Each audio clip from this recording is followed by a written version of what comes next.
tout le monde, je m'appelle Hugo et je fais des vidéos dessin sur YouTube. Et aujourd'hui on se retrouve pour le premier épisode d'une série de 6 tutoriels dessin qui à la fin te permettront de faire ton propre dessin et ce peu importe ton niveau. Et pour ce premier épisode, on va voir comment faire un croquis et avec quoi. Bon, pour faire un croquis, je t'apprends rien, il te faudra un support, un crayon à papier avec un taille-crayon et une gomme. Après, si tu veux un petit peu plus d'aisance, tu peux toujours partir sur un critérium. Pense aussi à avoir un crayon à papier avec une faible tonalité pour que tu puisses gommer et tout ton croquis. Et en parlant de gomme, t'as la gomme savon, les gommes basiques en plastique, une gomme mie-de-pain et t'as aussi des gommes sniper. Elles ont chacune leurs caractéristiques. Par exemple, la gomme sniper va te permettre de gommer des petites zones. La gomme savon, à l'inverse, va gommer des grandes zones. Et la gomme mie-de-pain, tu peux la façonner comme tu veux et tu peux même la laver. Ça, il y a peu de gens qui le savent, je vous le dis. Mais oui, c'est une gomme que tu peux laver. Moi, je trouve ça incroyable. Maintenant que tu sais quel matériel on va utiliser, on va pouvoir passer sur la feuille pour tout simplement attaquer le croquis. Donc pour ça j'ai préparé quelques petites pauses que je viens de faire, pas une imprimante de fou donc on va faire avec ça. Mais dans un premier temps je vais t'expliquer la méthode que j'utilise pour faire mes croquis. Ça te permettra au moins de te donner un chemin à suivre pour faire ton premier croquis. Alors je vais commencer avec cette pause ici. Alors l'idée de la méthode c'est tout simplement de simplifier au maximum ce que tu vois avec des formes simples. Les formes simples ça peut partir du carré, de l'ovale, du cercle, bref aussi de cylindre, de petits rectangles. Les volumes ça va être le niveau suivant. Là pour débuter on va commencer avec du 2D, ça suffira. Bref, partons du principe que j'ai envie de refaire cette pause juste ici. Là mon modèle il a énormément de variations de volume, c'est assez compliqué si t'as jamais dessiné. Je vais partir tout simplement simplifier avec des formes simples mon corps. D'ailleurs n'hésitez pas à mettre des petits ronds au niveau des articulations, ça permet de se repérer et aussi de checker les proportions et ça je reviendrai dessus juste après.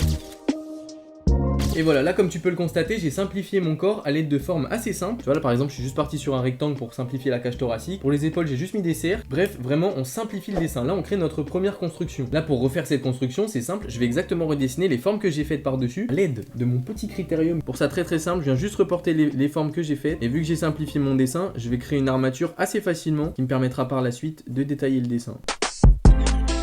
Et voilà, là en seulement 30 secondes, j'ai déjà recréé une base pour faire un dessin. Je trouve cette technique vraiment très efficace, mais là ça reste du 2D. Maintenant, au lieu d'imaginer ça avec des formes, on va essayer d'imaginer ça avec des volumes. On va venir faire un cylindre, comme ça. Le cercle, on va essayer d'en faire une sphère. Bref, je pense que tu as compris l'idée. C'est le niveau supérieur, on passe de la 2D à la 3D. Donc là, il faudra que tu sois un peu plus concentré. Là par exemple, si je devais refaire cette pose, là où ça devient intéressant, là au lieu de rajouter un simple rectangle comme j'ai fait juste ici, faire un parallépipède. Hop, et là pour le visage très important, vous mettez et vous marquez bien où est l'oreille. Et oui, petit tips, le bas de l'oreille, ça fait le bas du nez. Et le haut de l'oreille, ça fait l'arcade. Maintenant, on va essayer de détailler notre dessin par-dessus cette simplification.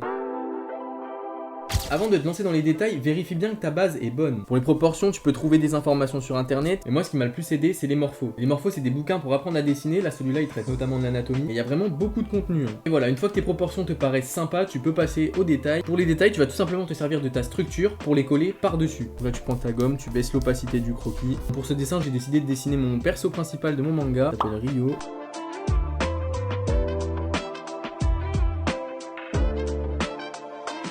Un peu pimpé mon croquis au final. Mais voilà ce qui est possible de faire si tu suis cette méthode. Maintenant, libre à toi de laisser ce croquis tel quel ou d'attendre le prochain tutoriel que je vais vous apprendre à faire un dessin monochrome fini, dessin au crayon. En tout cas, j'espère que cette vidéo et ce petit dessin t'aura plu. Moi, je te dis à dans un mois pour le prochain tuto.